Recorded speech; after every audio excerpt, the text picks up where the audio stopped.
Lucasfilm is clearly a bastion of superiority when it comes to values and virtues, folks. The Acolyte, the production which has been filled with all kinds of myths and mysteries, well, it has become a safe space for black nerds everywhere. It's literally what they're saying about it. The people who worked on the Acolyte say that it is a safe space.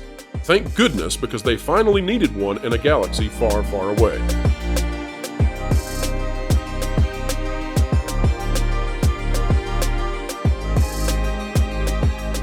All right, folks, welcome back to another fantastic day here on the WDW Pro channel, where we are attempting to cover the Disney company in a way that does not seem like parody, even though the company itself is becoming just that.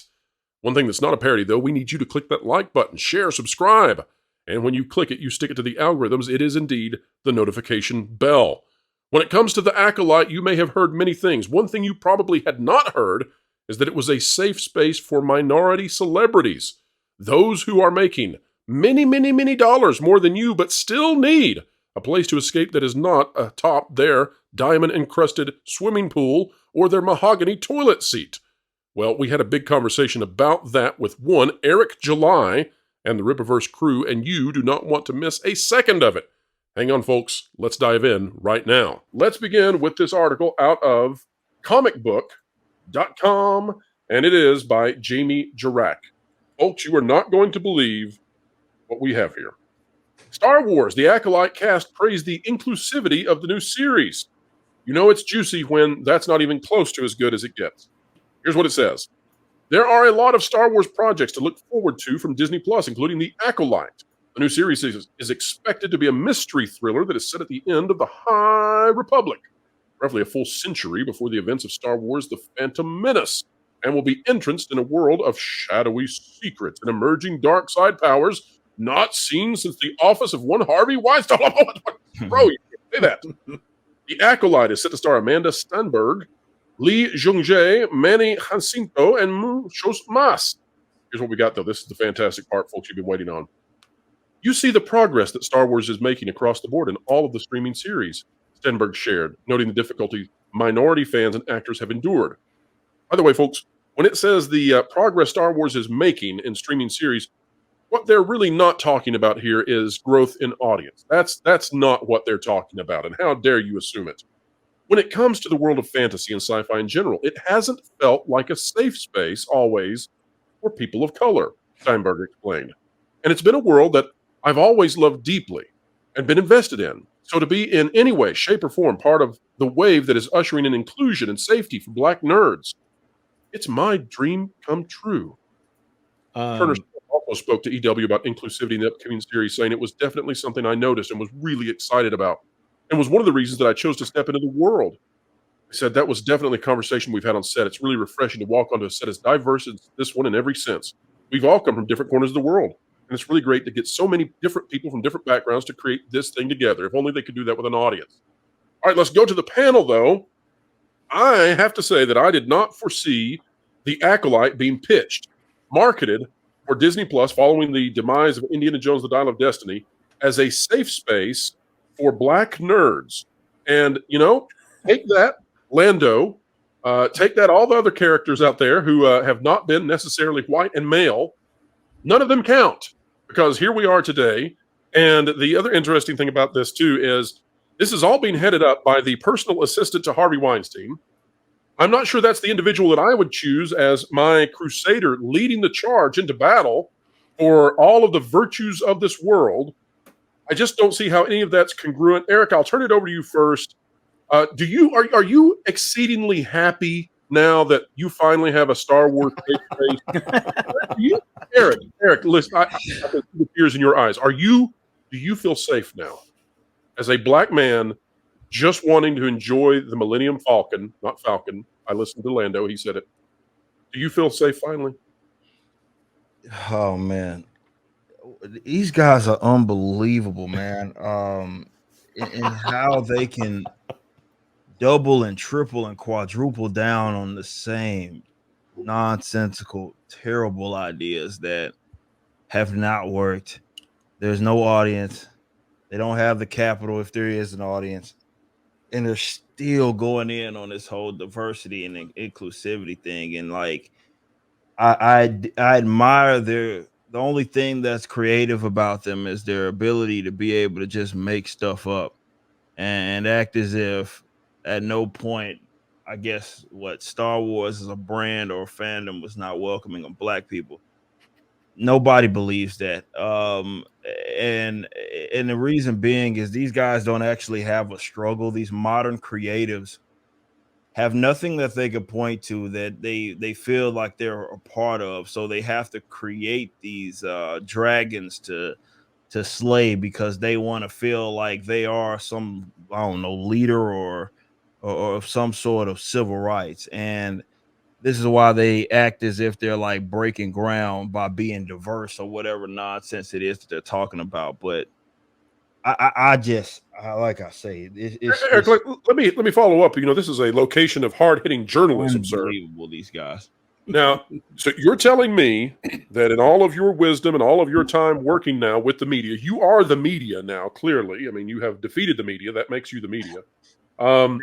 You're telling me that you don't believe that minority Hollywood movie stars with vast bank accounts and very fast cars, that they need Star Wars safe spaces. That's what you're telling me. Yeah, They have. I think they'll be all right. I think You want them to just sit on their diamond-crusted toilet seats and think about all of their wealth instead? It's harsh. yeah, it's like imagine that. Hey, Star Wars is just hasn't been very welcoming. Like, what the hell does that mean anyway? Like, what do you mean it hasn't been? Did you see Jabba the Hutt? Did you see that palace? It was scary. Not a good place. And I didn't see people of color there. I mean, I saw that little screaming puppet thing, but that was... if I can walk this back a little bit, they said fantasy and sci-fi were not a place for black people, or not a safe space for black people. I don't want to say that Uhura covered it all for everybody, but Star Trek has been killing it with the diversity since like 1970. It was before when it meant something, when it actually meant something. I'm just curious where all the historical revisionism is coming from, because all of these properties, like, we wouldn't have gotten to where we are with DC, Marvel, Star Wars, etc., if it was literally made to where only white people, regardless of that being the majority of a population, you don't get to where you're at that way in terms of popularity. And I don't know who they think they're kidding. Like, as a longtime Star Wars fan, Mace Windu, Jolie Bindo, even recent characters like Trilla Sudari, you got Seer Junda from the Star Wars Jedi Fallen Order and Survivor games.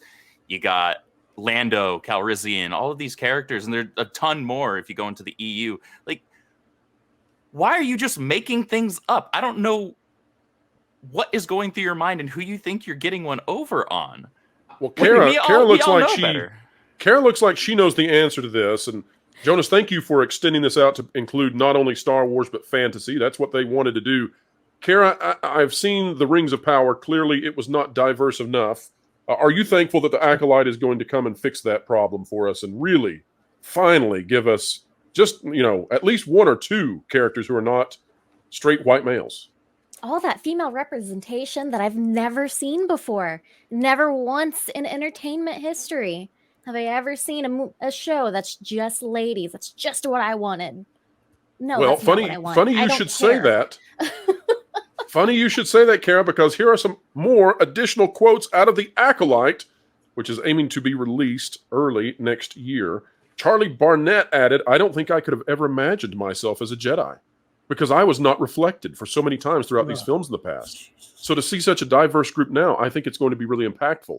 It's going to be a cool moment for me for sure, I can tell you that. And by the way, folks, I cannot tell you how many times that I have been at Disney World's Hollywood Studios where it is too dang hot.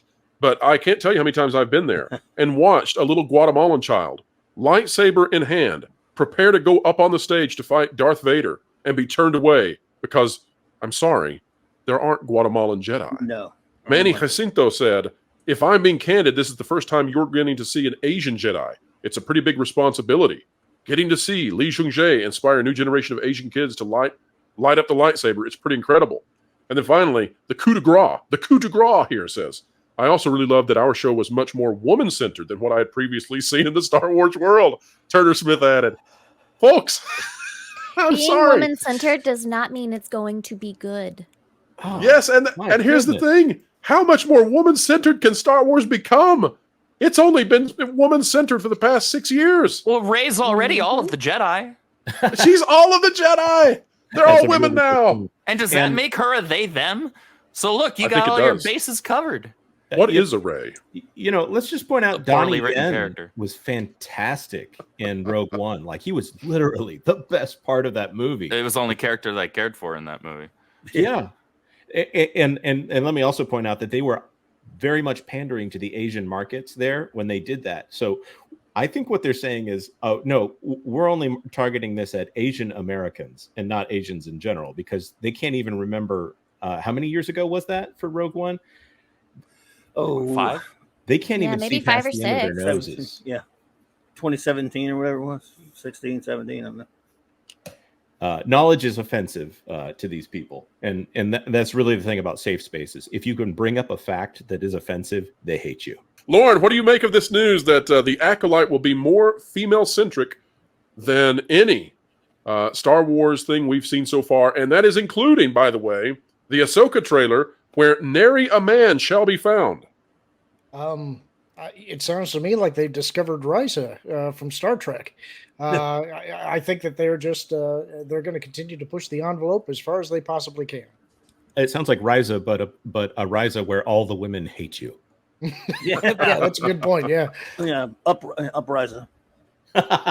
Sorry. So Clauby, walk us through a little bit of the history of fantasy, sci-fi comic books and female representation. Is this something that really needs to arise where we have to have safe spaces for women and for people who are not quote unquote Caucasian, quote unquote European, whatever the case may be, how we're going to define white? Have we finally reached this point in time where that's happened, or has that happened many, many times over in the past? No, it just started this year. There have not been any women or non-whites in comics or movies ever. I don't know why that's even up for debate. It's just, there was the original trilogy of Star Wars. A lot of people don't even realize this. It was made by and for white people. No one else in the world loved it. It was only the fans. It was not a worldwide phenomenon for 30-something years before Disney had it sold to them. It was only by and for white people. And Disney saved this, right? Disney has actually saved this and yes. holstered it out of the white patriarchy and gifted Star Wars to the world at large. Exactly. That's why the original trilogy is my Star Wars safe space.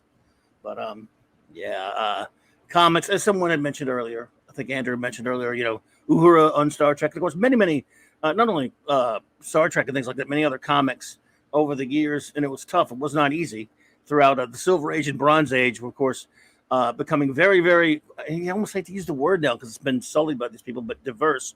But diverse when it was important, when it meant something. And comics, in fact, comics really kind of started doing it before a lot of Hollywood did, really. And so, for the most part.